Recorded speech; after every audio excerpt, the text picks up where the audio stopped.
Um, Looks kind of different when you're sitting down here. I don't think in 6 years I've ever sat there before. I'm usually around.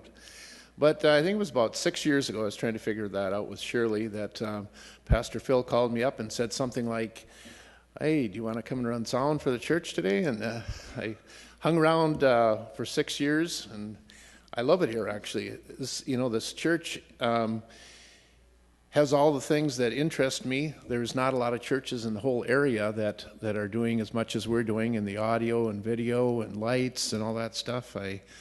You'd have to go to Fargo or St. Cloud or something to find a church that's as progressive in those areas as we are. So again, it was about 16 years since I moved moved from the St. Cloud area to Perham. And in St. Cloud, I lived there for about 25 years, and I owned a recording studio and a video studio. I had a business called Sun Sound and Video, and I started out actually with a recording studio in my basement, and eventually I moved it to another location. In that recording studio, I recorded a lot of different groups, gospel groups, rock groups, rappers, all kinds of different things. And I produced jingles and, just about everything. And I had a video studio too. And in that video studio, we produced a lot of different training videos. And in the last 3 years, I had a music store. So I had 3 different locations. And one of my locations was on the campus of St. John's University. And I produced a lot of audio tapes for the Catholic Publishing House, the Liturgical Press. And we did a lot of training videos. We did a lot of audio videos. And so I've heard so many Catholic things that I say sometimes that I know more about being Catholic than a lot of Catholics. And I think that's true. But a couple of the different things that because of the lack of priests, we produced a lot of videos that were training orientated, where the priest would give a video to some member that was maybe wanting to read the readings before, or wanting to get married even. There was a marriage video that I produced. I'm thinking I'm one of the only guys that actually organized a wedding from start to finish. I did everything. I got the wedding dress, I got the bride, I got the grooms, and I got their whole family, I got the priest, I got the church, I got the wedding dress, the ring. I had to get a photographer, and we did this video. I produced a lot of videos my family was a part of, and they'd be a part of the whole production where we did some death and bereavement videos, and my family was a part of it, and it was just real easy for me to be the person that was dying in the hospital or dying in my my bedroom. And again, it was training videos on how to train lay people to deal with people that are going through a bereavement. And we did the biggest video I did was a video for the new rites for Catholic funerals, and I had to do everything having to do with the funeral, work with a funeral director. I had to dig a grave even. I had to do everything involved in it, because this was a training video, because the new rites for the Catholic Christian funerals had changed. So, but really my claim to fame was a video that I produced called The Children's Bible, and that was written up in Parent Magazine as Kathy Lee Giffords and her sons. Remember, what was her son's name? Cody. Yeah, it was their favorite video for a while. It was written up in Parent Magazine. Anyway, through a divorce, I moved up to the St. Cloud, or the Perham area, to a cabin that we owned with my son, and I started 2 dinner theaters in the area. One was the Skyview Theater in Frazee, and another one in Perham here.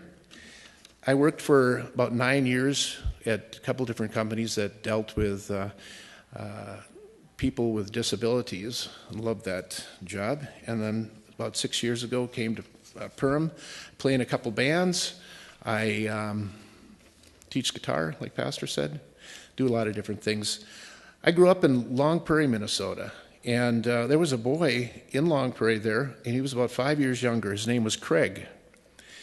And I'll always remember Craig. Craig had some type of disability. He was diagnosed with a disability, and the special ed class was located in the basement of the grade school next to the janitor's room. And whenever they would go out on an outing or go out to eat, it was the oddest thing, because Craig he seemed like he was 2 feet taller than anybody else, any of the other kids. So he would stick out, and he would just draw your attention, because here's a bunch of these kids walking, and here's Craig just towering over them. So that was the first time that I happened to notice this guy. And it was, I think that was about in the mid-'60s when diagnosing problems with different types of disabilities wasn't as it is today. It was found out that Craig's problem was he couldn't hear, or he had a hearing problem. And he was fitted with hearing aids. And I don't know how long it took, but within a matter of time, he caught up to his class and graduated with his classmates. So in reality, he wasn't disabled. He was a super intelligent guy. And after graduation, I married, and I moved to a couple different places, eventually to the St. Cloud area where I mentioned I started my businesses. And after graduation, after Craig graduated, he went to college in St. Cloud at St. Cloud State University. And he hung around some of the same people. I don't know how we exactly got in the same group, but we did various things together. It was my brother and a couple other friends and Craig. And we went to a couple different fellowships. Some of the best fellowships in the St. Cloud area at that time were Catholic fellowships. And we'd go to the movies and do some, different things. And I started to just get to know him, at least somewhat. We heard that there was some type of a crusade that David Wilkerson and Dallas Holmes was going to be at. How many people remember David Wilkerson? Most of us, I think, remember him. How about Dallas Holmes? Some. Okay, well, David Wilkerson, he was American Christian evangelist, best known for his book, Crossing the Switchblade. Remember that? He was the founder of the addiction program Teen Challenge, and he was the founding pastor of the non-denominational Times Square Church in New York. David Wilkerson gained national recognition after he co-authored a book called Crossing the Switchblade. Has anybody read that book? Yep, okay. And it's about his street ministry. And the book became a bestseller. He sold 50 million copies, over 30 languages. And he was considered, the book was considered one of the top 50 books that have shaped the evangelicals in the United States. And David Wilkerson tells of the conversion of a gang member, Nicky Cruz, who later became an evangelist himself and wrote a book, Run Baby Run.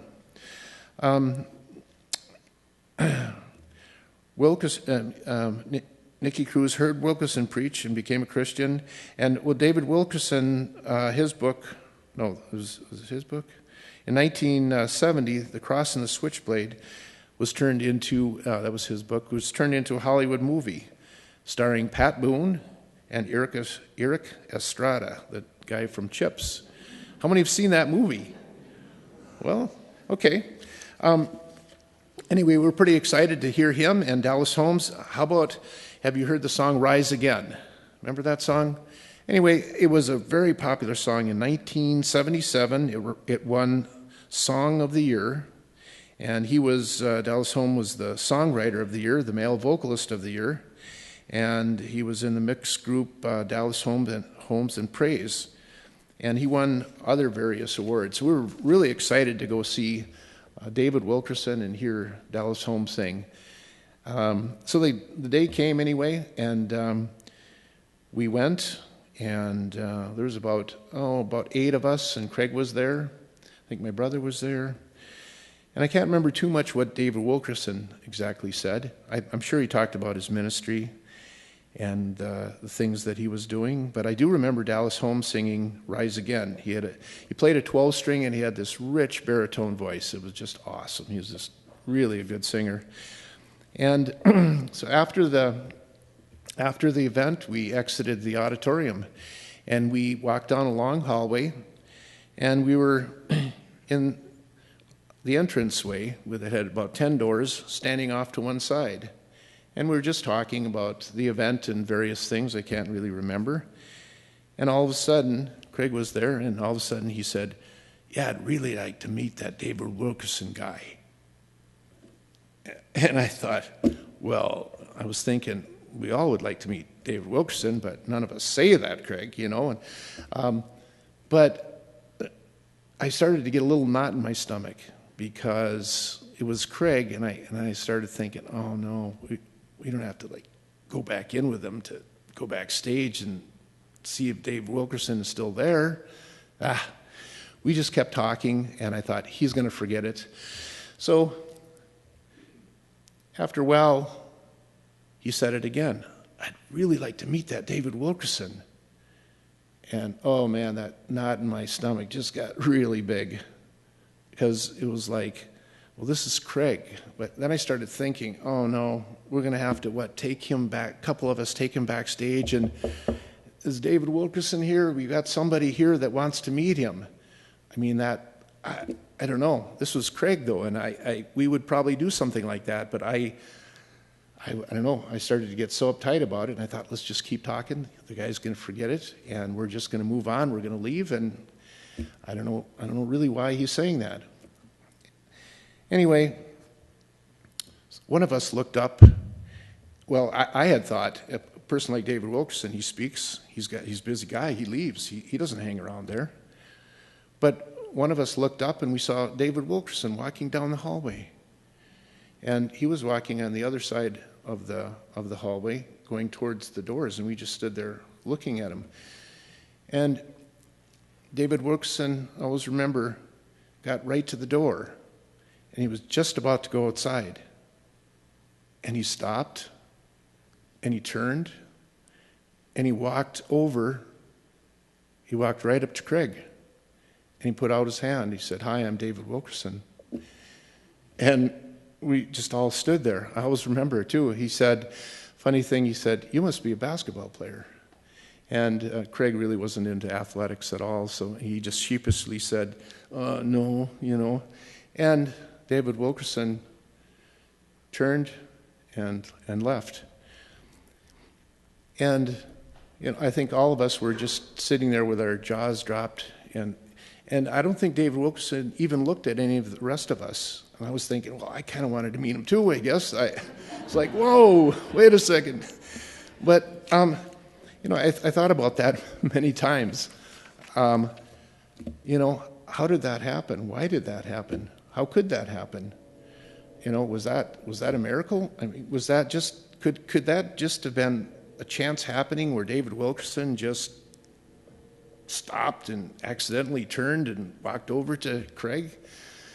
I don't think so. I think it was a miracle. And when I was thinking about the event and everything that transpired, I was thinking about the different elements. There was God and God's love for us and for Craig, and Craig had a desire. He wanted to meet David Wilkerson, and somehow the miracle was God made it happen.